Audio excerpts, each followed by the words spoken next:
We made this movie for you guys. That's why we made the movie, because we share a passion about this character.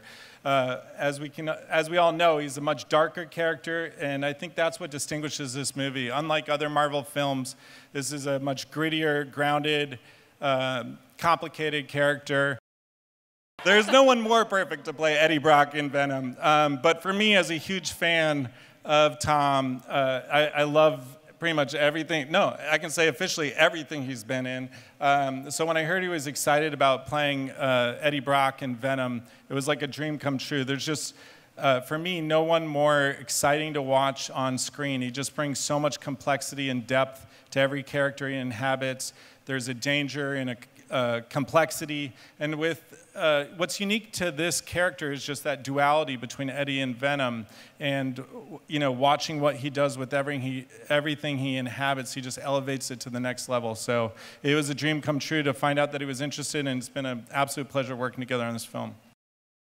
Venom is by far, like, for me, the I don't want to like upset anyone, but I think he's the coolest Marvel superhero that there is. And I just like the way he looks, first and foremost.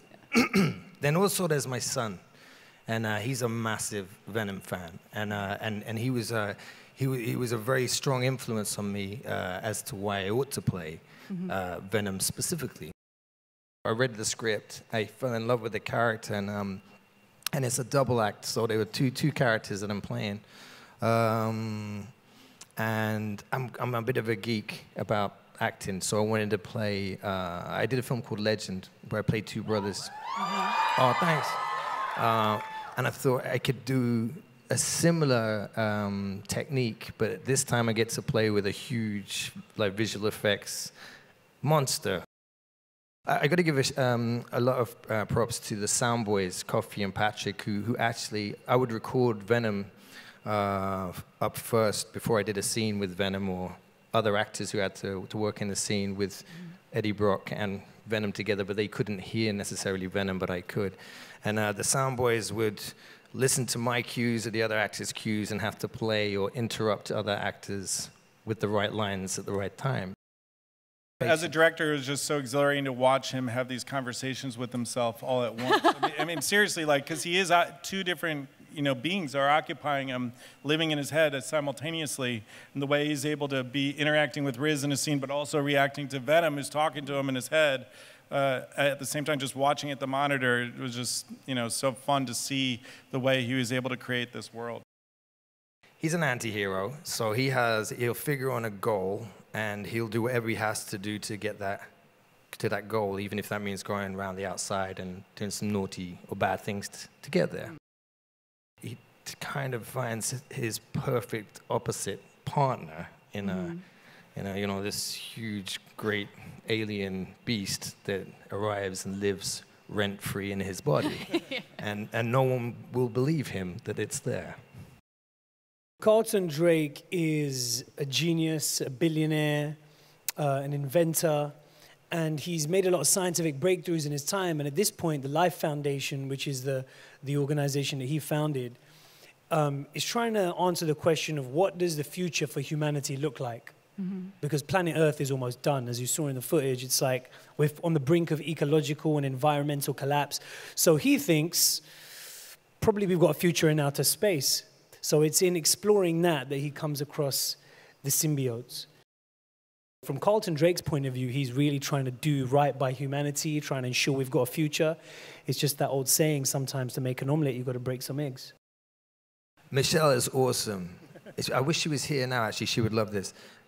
She's a brilliant actress, and like through and through. Like, there's nothing that actor cannot do. She's brilliant, and working with her, she's a consummate pro. She's super patient with me talking to myself all the time, trying to figure things out. She's a problem solver, and she's awesome. She's an awesome actress. So working with her is a delight.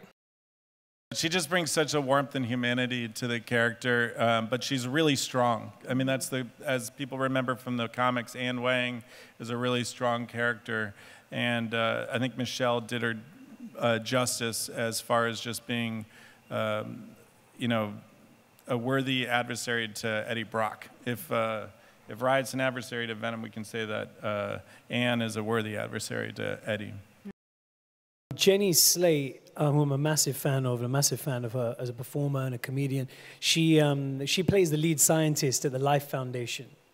So it was interesting because, I mean, I think she's going to be a real discovery for a lot of people in terms of the kind of role she plays. Here, she brings a lot of soul and warmth and humanity to this character, to this scientist. But in between takes, she just had us in stitches. She's so funny.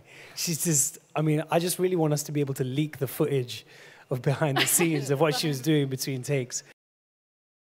I think we can all agree it would be pretty amazing to see Spider-Man and Venom face off in a film. And I know I can speak for myself when I say that I'd be really excited to go see that film. So I have to think that the studio is thinking the same way, and that at some point down the road, they're going to run across each other's paths. Tom Holland recently said that out of all the characters in the Marvel's universe, the one that he would most like to face off with is Venom. So, how do you feel about that? Who, me? You ready to go face to face? What, toe to toe with Tom Holland? Yeah. I'll have a go, yeah, you know. Well, you got to have a go, ain't you? Yeah, no, he's an awesome actor, and I'd love to work with him, and I love Spider-Man. So, but you know, who knows? Big round of applause for our panelists. Thank you, everybody from Venom. Thank you guys so much. Thank you. Thank you to all our panelists. Thank you guys for joining us here.